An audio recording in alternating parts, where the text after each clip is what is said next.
How's it going, everyone? It's Alex with AC Flips. Today I'm joined with Garrett or All Out Amazon. How's it going, Garrett? What's going on, man? Thanks for having me. Yeah, definitely. So today we're going to continue the series that I've been doing on my channel. It's Would You Buy This? Part 5. This is our episode 5 in the series. Basically, where we let the viewers look at the product, make their analysis, and then decide if they would purchase the product or not. And then Garrett and I are going to go ahead and break down those products for you guys, see if you guys are on the same page as us when it comes to, looking at the product and seeing if we would purchase or not. So without further ado, let's jump into that first product. All right, so for our first product, we have a Nintendo Switch game. Pause the video, analyze the data, and determine if you would purchase this product or not. All right, so the first product here, you can see Nintendo Switch game do have a couple of variations, but first we can see the seller amp data. 1K rank in video games, that's pretty solid. Says it sells over 500 times a month. Our current, hypothetical cost is $28.50. We're selling this for $50.25. Solid profit and ROI. But before we decide anything, let's make sure we look at the Kiva chart. We do know that Amazon is on this listing, but we can see that there's a buy box, basically never touches Amazon's price. So that's pretty interesting. You can see a lot of FBA and FBM sellers are able to snag the buy box quite a bit of the time, consistently at this like $50 to $52 range. So again, the seller count doesn't do a whole lot of movement on this chart as well. So that's another good sign that we have a pretty consistent price. Not a lot of people are, this isn't a product where a bunch of people jump on and then a bunch of people fall off. It's pretty consistent. Let's check the variations quick. And we can see that this Nintendo Switch, the game here, Amazon's at $59.99, but the buy box is right in that $50 to $52 range. So we do have the quickest selling variation, and this one sells the most by far out of any of the variations. Some of these other ones are all digital codes and special editions. So that's good that we have the right one here. And then to confirm how much, how many times we think this product's going to sell, and determine how much is Amazon actually selling this product, we can look at that data buy box statistics tab, and that's going to tell us how much buy box share is Amazon actually getting. And we can see that in the last 30 days, Amazon hasn't gotten the buy box once, apparently. So that's a really good sign for us as to, how many we think we can buy on this. Do we have to worry about Amazon, taking the buy box share or dropping their price? It looks like they haven't done that. If we go back to a 90-day cycle, we can see Amazon just barely gets it at less than 1% at their higher price. But it looks like, if we can sell this and find this profitably, selling at around $50 to $52, we should be able to get a good amount of buy box share and sell this product. The one thing I would add in this particular scenario, and keep in mind that most of your audience is probably fairly new. One thing you want to keep in mind, especially when you're starting to audit products like this, is how many people are in stock on the listing compared to how many people are in the buy box rotation, right? So we can see there's 30-ish plus people selling the product. And if we go back to that buy box share, there's consistently, right, it's a lot front heavy compared to the first 5 or 6. But if you look at that review count, most of the top 10, 12, 15 sellers are all multi-thousand sellers, right? And so in a case like this, it'll probably take some time to sort of get in and sort of penetrate that buy box rotation, just because you're competing with a lot of like the bigger sellers in this space, in this scenario. Yeah, definitely product wouldn't be the worst idea to do a test buy. See how much share you're actually able to get at, when you're priced competitively. And then you can kind of decide from there. Definitely pay attention to Amazon and see if they do drop their price to match some of those FBA sellers in the future. But based on all this data, seems like something we would purchase for our Amazon business. So we do. So for our second product, we have a color pop palette, a sort of makeup product. So pause the video, do your analysis, and we'll kind of compare what we think compared to what you think as we go. So getting going here with our analysis, first thing we do notice, right? Obviously, Seller Amp does a little of the hard work for us, comparing our high sales rank to an estimated amount of sales.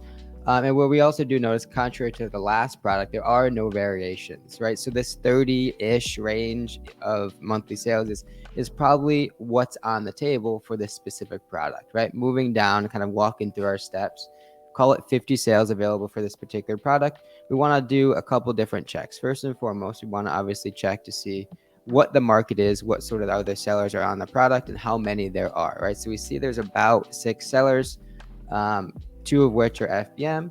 And if we click down here, and this will really be the nail in the coffin in this particular scenario, right? We're looking at the current market, which in this case is probably around, 28, 30, somewhere in that range, 25 to 30. However, we never really want to be buying on the current market, right? We want to be taking and putting a lot more weight, a lot more validity into the previous market. And in this scenario, this particular product has kind of established a norm, especially being the buy box turns on around that sort of 14, 15 range. So this is really the market that I would have to be buying into if I were to buy into this product, right? Obviously, the current market, if we go back to our big scale, it is super inflated. And that's probably because of the offer count is kind of steadily decreasing. So in this scenario, right, we would have to be profitable somewhere between this like 14 to 18 range. And in this scenario, our buy cost is 970, right? So if we compare that to what we expect inevitably the norm could be, that makes this kind of an unprofitable scenario. Compare that and couple that with the lack of sales. Both of those factors alone kind of combine to make this a pass from our perspective. So Garrett, when you're looking at this product and say you're just looking at that initial seller amp data, seeing that it doesn't sell a ton of times a month, right? Or maybe you have a certain criteria on products where you're only looking at, 150K rank or lower, and then you see there's still, 6, 7 sellers in the listing. Is that information alone enough to tell you if you're sourcing products and you're trying to get through them quickly to ignore this product, not even needing to look at the Keep It chart? Or are you going to still consider getting 50 sales a month and maybe getting, a few on this listing at the current price? What is your thought so on for me, keeping in mind the low estimated sales, it would have to be off the bat. It would have to be really, really, really profitable to even consider, right? And I think about products as sort of like an ultimate valuation, right? If I'm bringing on a product into the business, it has to be gaining at least $500 or $600 in business value each and every month.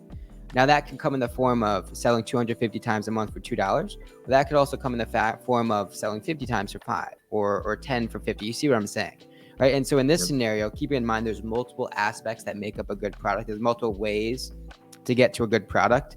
If I'm only planning on selling, 5, 10, maybe 15 of these each and every month, given the market, I would have to be selling this somewhere around like 40 or 50 to make it worthwhile to bring it into the business, right? I'm not going to enlist a product only profiting total over the course of a month $10 or $15, right? Because every new listing we add is a liability to our business. It's more risk, it's more exposure, IP complaints, authenticity issues, different markets tanking, those sorts of things. All right, so keeping it in mind, if I'm bringing a listing onto the catalog, it has to be worth my while. And in this scenario, given the current market, just from this alone, it would have to be a lot more profitable. And then we kind of span down here, see the unfavorable keeper graph, and that kind of solidifies it. All right, for our third product, we have a rare beauty makeup product. Pause the video, analyze the data, and determine if you would buy this for your business or not. All right, so jumping into the product, we can see that only 2 variations on this, but it's a 15K rank, sells close to 700 times a month. Pretty solid numbers to start. Our hypothetical cost, $21.50, gives us just about a 30% ROI. $6 profit.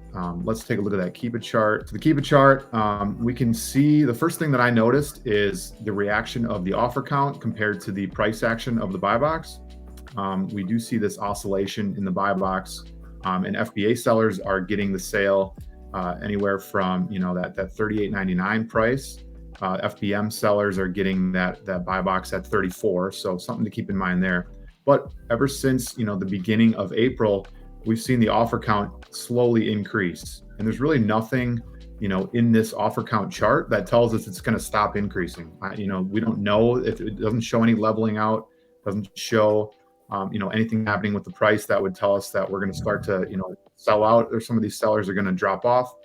So we could definitely see this thing increase all the way to 40 or 50 sellers, or maybe even higher, depending on how easy it is to find. How is that going to negatively impact the buy box price?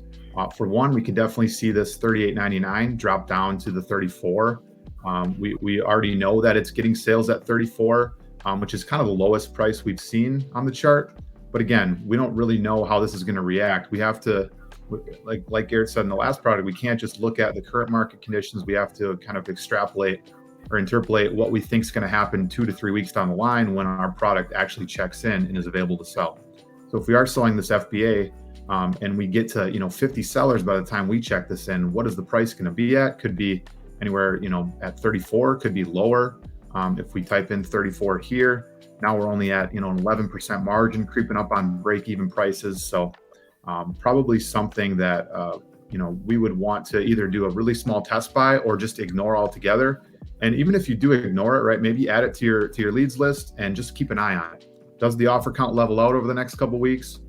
Is the price going to stay steady at this $38.99, or do we see some movement there? Maybe in a couple of weeks, if you find that this product is still looking like a decent product, then maybe you want to do a certain test buy. But based on this current chart right here, probably a product we want to avoid for the near future. Yeah, my big thing with these sorts of products, right, with the offer count increasing is how much room for error do we have? And you kind of alluded to it in your monologue, right? If the offer count, and we've acknowledged that the offer count is increasing, similar to an on-sale product, right? Those window shopping products, as I call them. If I'm on Nike.com, I look at the on-sale products. If there's a big sale, that's fine, but keeping in mind that other people are going to see that same sale, keeping in mind that it's drawing attention to that sale, I need a lot more room for error, right? So I'm not buying an on-sale product with the same sort of criteria as I would something regular priced. Just naturally, there's more attention, inevitably more offers going to be on the table, increasing and adding to the market. So I have to bake in some oscillation, some room for error. Same thing with these, right? If this is like a 2 or 3x what I would typically buy for in terms of margin, well, maybe we take a chance. But in this scenario, right, we just don't have enough of that room for error baked in to keep in mind that the offer count is going to continue to rise. So it'd be cutting it close. Exactly. 30%, starting with a 30% mark, ROI on this product. We drop only a couple dollars and now we're, close to break even. You get a couple returns on something like this, and now you're losing money on a listing. You spent all this money and time on it. And it's not going to be good for you long term. So in our last product, we have a 1-a-day multivitamin. So pause the video, do your analysis, and we'll kind of compare at the end. So to get going here, right, we see our obviously no variation. So this 300-ish estimated monthly sales is going to be our monthly value. We have our buy cost at 10. With an active current sale price at 25, that leaves, a 25% margin, $6, $7 profit, all good stuff here, right? But we want to do, we want to round out our analysis. We want to really do a deep dive and to look at what's going on with this particular scenario. So this right here is oftentimes pretty concerning, right? We see that increase in offer count. That's what I call like an entire price cycle, right? The product is really good right here. People find it, people join the market, forces the buy box down. Offers start to fall off as we kind of bottom out from a price point perspective, and the product rebounds. But the good thing in this scenario, right, keeping in mind our buy cost, our bottom of the barrel, our floor pricing is actually still profitable. And that's what differentiates this with some of the other products that you see with this increasing offer count. Right, oftentimes in Amazon, right, you see this increasing offer count leads to a drop in price. However, that bottom is oftentimes pretty unprofitable, if not around break even. But in this scenario, right, our worst case is still about $4 profit, 16% margin, right? So we're still winning, even if this does happen again, which we don't necessarily suspect it will, just because on how long it's been on that downturn. The past month or 2 months, we've kind of stabled out in that 20 to 25 range. So that's good news there, right? And the key difference is we've acknowledged that, yes, the offers have spiked previously, but there's enough velocity, being that the price, bottomed out at still a profitable point. There's enough velocity to handle the increased offer count, right? So we're fine there. Just to do some further analysis to see kind of in terms of how many we think we can sell. Looks like between 20 and 30. Most of these offers are probably not competitive, right? So we don't necessarily have to worry about all of them. We would come in with a $25 price point. So it looks like we have 10-ish, 20 sellers competitive. Over 28, I'm not really going to worry about, just being that we're going to be coming in with a $25 price point. So we can consider somewhere around like 20-ish sellers competitive, threatening our piece of the pie. So maybe 10, 15 times a month, we'd be able to sell it at a $5 price point, $6 price point. So that's a solid $60, $70 per unit on this particular product. And definitely a good buy, right? And always keep in mind that we always want to be doing and sucking out everything we can from every single winning product. So I would go through, click into every one of these storefronts just to kind of get a perception in terms of what are some of the other products that the people in this competitive market, the profitable competitive market, are selling. Yeah. So when you zoomed out to that year chart, Garrett, we saw Amazon was on this like way back, like last summer. Is that something we should be concerned about? They haven't been on it for basically the last, 7 to 10 months. So we wouldn't expect Amazon to be on this, but is that anything we should be concerned about? I mean, it's definitely a risk, right? I mean, obviously there's always the scenario where Amazon comes back in stock, but if you notice over the past 6 months, Amazon has come back in stock, but it seems like they don't have much left, right? They've probably found a couple units in a corner of a warehouse somewhere, came back in stock, sold out pretty quickly, and that's happened frequently over the past 6 to 8 months. So that's probably what I would suspect would continue to happen, worst case. But there's no way really to know, being that it's so far long and Amazon has kind of changed their course in terms of what they've shown to be their activity. This is something that I would take a chance on. And if Amazon comes back in stock, even at 23, which again bodes well for the life of the product, the health of the product, undercutting Amazon is still only going to leave us a $2-3 profit, right? Amazon pricing at 23. We wouldn't have to match that. We would have to undercut them 22-ish, right? You were going after sort of like the more price conscious customer. We're still profiting. So even if Amazon does come back in stock, we're still fine. All right. So that was all the products we broke down. Hopefully you guys got all of them right. Garrett and I did our best to analyze all the products, really give our full in-depth breakdown to help you guys understand, which products we should be looking for, how to really break down the Keep It charts to know what something looks like long-term and even short-term. Garrett, thanks for joining me today. If you want to plug your socials, tell people, who you are so they can find you, watch your content as well. Yeah, my YouTube is kind of on the screen here, Garrett Goral on YouTube, and then on Instagram, Twitter, it's all out Amazon. So that's where we're at. That's where we're continuing to post over the next couple of years and beyond, and we'll keep building. Awesome. Good stuff. Yeah, go follow him there. If you guys enjoyed the video, subscribe to both our channels, and we'll see you in the next video.